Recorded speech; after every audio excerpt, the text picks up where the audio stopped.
Dalam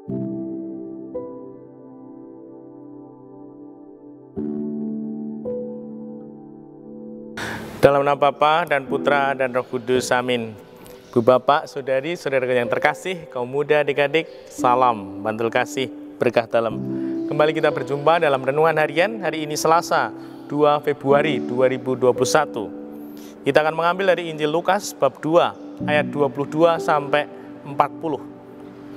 Ketika genap waktu penahiran menurut hukum Taurat Musa, Maria dan Yusuf membawa Yesus ke Yerusalem untuk menyerahkannya kepada Tuhan. Seperti ada tertulis dalam hukum Tuhan, semua anak laki-laki sulung harus dikuduskan bagi Allah.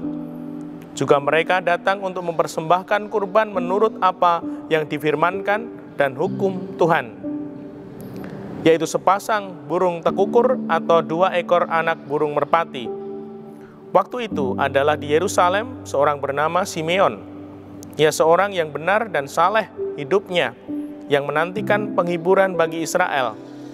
Roh Kudus ada di atasnya, dan kepadanya telah dinyatakan oleh Roh Kudus bahwa ia tidak akan mati sebelum melihat Mesias, yaitu Dia yang diurapi Tuhan. Atas dorongan Roh Kudus, Simeon datang ke bait Allah. Ketika Yesus anak itu dibawa masuk oleh orang tuanya untuk melakukan kepadanya apa yang ditentukan hukum Taurat, Simeon menyambut anak itu dan menatangnya sambil memuji Allah, katanya, "Sekarang Tuhan, biarkanlah hamba-Mu ini pergi dalam damai sejahtera sesuai dengan firman-Mu, sebab mataku telah melihat keselamatan yang daripada-Mu, yang telah Engkau sediakan di hadapan segala bangsa, yaitu terang yang menjadi penyataan bagi bangsa-bangsa lain dan menjadi kemuliaan bagi umat-Mu Israel." Yusuf dan Maria amat heran akan segala sesuatu yang dikatakan tentang anak itu.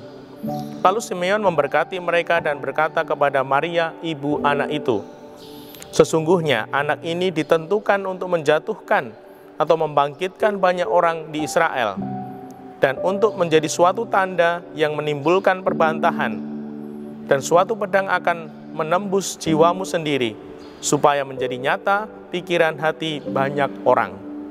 Ada juga di situ seorang nabi perempuan anak Fanuel dari suku Asyer, namanya Hana. Ia sudah sangat lanjut umurnya. Sesudah menikah, ia hidup 7 tahun bersama suaminya, dan sekarang ia sudah janda, berumur 84 tahun. Ia tidak pernah meninggalkan bait Allah dan siang malam beribadah dengan berpuasa dan berdoa. Pada saat anak itu dipersembahkan di bait Allah, Hana pun datang ke bait Allah dan bersyukur kepada Allah, serta berbicara tentang anak itu kepada semua orang yang menantikan kelepasan untuk Yerusalem. Setelah menyelesaikan semua yang harus dilakukan menurut hukum Tuhan, kembalilah Maria dan Yusuf serta anak itu ke kota kediamannya, yaitu Nazaret di Galilea. Anak itu bertambah besar dan menjadi kuat, penuh hikmat dan kasih karunia Allah ada padanya. Demikianlah Injil Tuhan. Terpujilah Kristus. Bu Bapak, Saudara saya yang terkasih, kaum muda adik-adik, kembali bacaannya panjang. Semoga ada 1 titik atau 2 titik yang menjadi permenungan untuk kita. Saya akan menawari renungan. Saya kutipkan. "Sekarang Tuhan, biarkanlah hamba-Mu ini pergi dalam damai sejahtera sesuai dengan firman-Mu, sebab mataku telah melihat keselamatan yang daripada-Mu, yang telah Engkau sediakan di hadapan segala bangsa, yaitu terang yang menjadi penyataan bagi bangsa-bangsa lain dan menjadi kemuliaan bagi umat-Mu Israel." Nah, ini Simeon mengalami damai ketika bertemu dengan Yesus di dalam hidupnya. Inilah sungguh tanda paling nyata pribadi yang mengalami Yesus, tidak lain tidak bukan, hidupnya makin damai. Dia mengalami kedamaian. Maka kita tidak bisa bohong. tidak bisa membohongi diri sendiri. Kalau hidupku belum damai, masih gerusa-gerusu, banyak khawatir, bingung, banyak mengeluh, ada kemungkinan kita belum mengalami Yesus secara dalam. Kita masih lebih fokus, maaf ya, pada duniawi, pada materi. Memang duniawi materi itu penting, mendukung, namun harus seimbang. Kita harus hidup secara seimbang. Ada keyakinan, ada makanan jasmani. Makanan jasmani itu apa? Ya, makanan yang kita makan.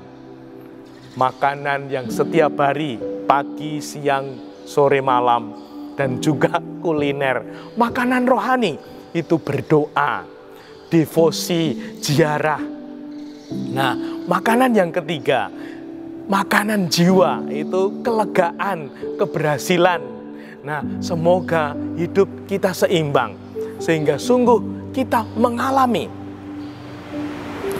kedamaian. Sungguh-sungguh dalam hidup ini, sehingga di masa yang memang gelap, sulit, susah, berat ini, semoga kita berupaya mengalami Yesus, sehingga tetap mengalami kedamaian. Sehingga dengan demikian, hidup kita terjaga, bahkan menjadi pembawa damai di dalam keluarga kita masing-masing, komunitas kita terutama. Dimuliakanlah Tuhan, kini dan sepanjang masa. Salam bantul kasih, berkah dalam. Dalam Bapa, Putra, dan Roh Kudus. Amin.